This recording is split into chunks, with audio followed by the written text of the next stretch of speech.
Our next speaker, Con Williams, is the General Manager for Horticulture at Craigmore Sustainables, which is a New Zealand-based rural investment company focused on building and managing sustainable farming, horticulture and forestry businesses across Aotearoa. Please welcome Con to the stage.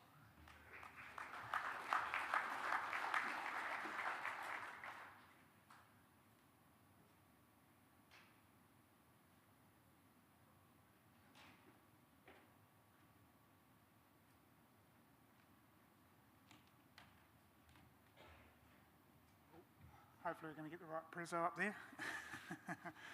Morning everybody, Con Williams, GM of Hort at Craigmore. So I've been here about 2.5 years, and kind of what I was going to do today when we get the presentation up was just going to talk about the Craigmore journey, if you like, the Craigmore why, values, and some of the benefits of the foreign investment.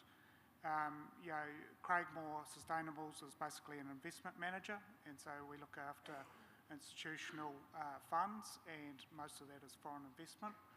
In terms of our horticultural portfolio, we've got two main funds that invest across a range of the horticulture sector, as well as dairy, and we've also got some managed accounts for some institutional investors. So just a little bit of a snapshot of Craigmore to start with.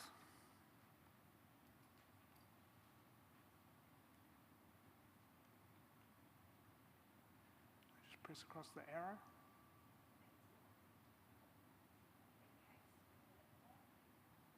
Got some. Oh, there we go. So just a little bit of an intro around where we operate and the broad kind of strategy for Craigmore Hort. I've got about 25 sites or orchards across New Zealand. We're mainly focused in the main production hubs for likes of apples, kiwifruit, viticulture and hops. We've got properties kind of in various stages. So for foreign investment, you've obviously got to go through the overseas investment side of things, and you have to demonstrate the economic benefits of that investment. And so a big part when Craigmore started out was bare land developments, but with change in government, we've seen obviously a bit more of a focus on you can do redevelopment now of maybe an existing orchard. That's obviously trying to get the capital to flow in to create those investment opportunities. So in terms of our team, we've got both the kind of acquisition side, the development side, and then the operations side. So there's a lot of complexity when you kind of go through there. You need different skill sets to operate each of those different stages. In terms of a growth business, while we're focused on some of those main production hubs, is just the experience and expertise needed to operate those businesses successfully. When you're kind of growing as fast as we are, you need to be able to attract some of those people, core people into the team to make sure we get the right outcomes. We've also diversified into some of the sub-regions, which kind of lower socio-economic regions, likes of CHB, Central Hawke's Bay, Gisborne, Kerikeri, and the Eastern Bay of Plenty. We've got quite a wide range of operating models, so some of them we're operating directly, particularly in our apples business, but other sectors like kiwifruit, we use third-party managers to grow and operate our orchards. Backwards now. Craigmore's why. So we're really, our catchphrase is to grow the best of Aotearoa, and so we like investing in those kind of world-class sectors. We've got unique trademark products, and we can harness New Zealand's natural advantages. But doing this in the right way is really important. So we're also about growing the best people through on-the-job training and offering career progression and growth opportunities. It's also about the design and investment that goes in when we're doing these bare land developments and redevelopments, and so creating orchards that can succeed in tomorrow's climate. So my team probably gets sick of me going on about have we got enough drainage in the ground to cope with this changing weather. Other things is about sustainably utilising New Zealand's natural capital, such as water. Things such as investing in underground irrigation on vineyards. We can basically improve our water utilisation by up to 30% is a key thing that we think about in those designs. Everything we do is, hopefully going to the next slide, is underpinned by our values framework. So there's a strong ethos right across the business, whether it's forestry and carbon, dairy or the horticulture business. So understand tomorrow, act today. So we believe in turning that knowledge into action, ensuring what we've learned with others. You'll see that as it come through in some of the benefits and things and partnerships that we have. Connect and empower. We believe that our people are best positioned to make the decisions about operations, and so giving them the space and support to do that is really important. As I say, I'm not out there on the orchard every day directing traffic. That's not my job. That's the teams on the ground's job. Deliver with integrity, so really big on being honest and transparent where we're doing well, but also when we're falling short and looking to do our best to make that right. In terms of, next slide, in terms of some of the growth, we are still kind of a young business. We've really started growing in horticulture over the last 4 years or so, but we're certainly looking to contribute to NZ Horticulture's goal to double value or production by 2035. So some of the key stats up there, you can see that we've basically got largely growth plans locked in with our developments to head towards 120,000 bins of apples by 2030, more than 8,000 tonnes of wine grapes and over 3 million trays of kiwi fruit. So our total investment from when I started was about 400 million. Today it's going to be about 650 million with the development activities that we've got going on at the moment. So if we move to the next slide, you need patient capital, right? It's a long time from when you plant those orchards, develop those orchards, until you get to positive cash flow, and you've got the inevitable cycles that occur in all primary sectors as you go through that. I've certainly got some of my problem children today that take a little bit of time. But we do have patient capital in this foreign investment, and they're here for the long term to see that through. So New Zealand is fundamentally short of capital to grow its businesses and also lift wages in a sustainable fashion, and also the standard of living. So I'm a big supporter of that foreign investment, that's patient, longer term focused, that can really lead to some of that growth that we're seeing at the moment. So there's a whole range of international studies that have over a long period of time, particularly for a small open economy like New Zealand, demonstrated a whole range of benefits, which I've listed up there. But if I just talk to the Craigmore experience a bit more specifically, so we'll come to the next slide. One of the big things is around enhancing productivity. And when we look at the design of our orchards and setting them up to be modern in terms of whether that's the trellis structure, the planting density, the tree variety, and all those types of decisions, we're really focused on trying to maximise our 3 Ps: gross production, packed fruit, and premium prices. Ben James, I think, is in the audience or floating around today. He's the mastermind for our apple business, so business manager of apples. And so you can see the results here that we're starting to achieve at our flagship site, Spring Hill in Central Hawke's Bay. That's 180 hectares of apples.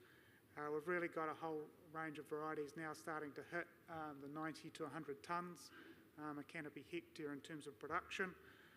Dazzle's been a real standout for us, IP trademarked.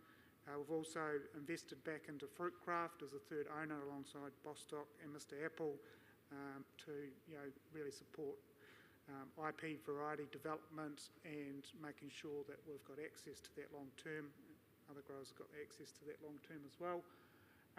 But you can see there on our Dazzle trees, we're running about 30 to 50% above industry averages for similar varieties. We've got Dazzle up here, but I could show you other charts of Rocket, Jugala, etc. And so that's testament kind of right from the ground up in terms of the design of that orchard, the setup of that orchard, and then the management of that orchard, getting that recipe right to deliver those results. So really happy to start seeing some of those results come through. So that's the productivity side. I'm going back on slides. Must be putting the wrong arrow. The other thing that, some of the benefits come in terms of supporting employment, particularly in some of those lower socio-economic regions, is really a big thing for us. And we're estimated to support around 650 full-time equivalents across all Craigmore sites in 2025.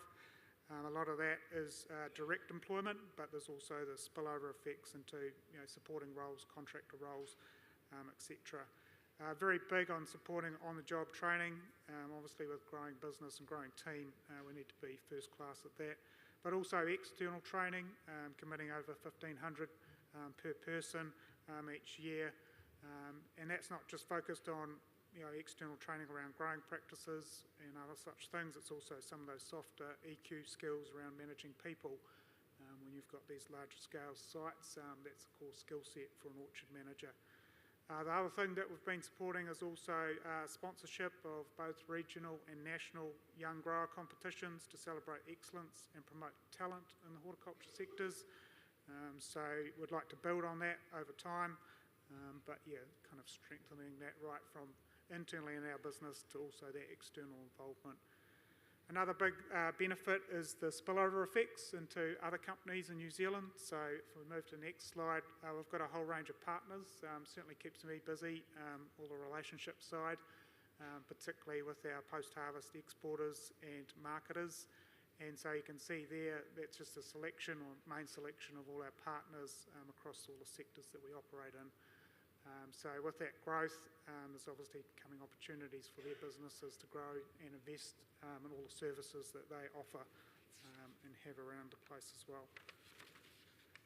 The last thing that I was just going to talk about briefly was investing in new technology and innovation. I think, the horticulture sector is naturally innovative. You certainly talk to somebody and there's 3 different ways to do something. And kind of my fundamental belief is making sure you pick a system or approach and making sure that you're world class in that and best in class in that, and then that tends to operate well depending on your situation.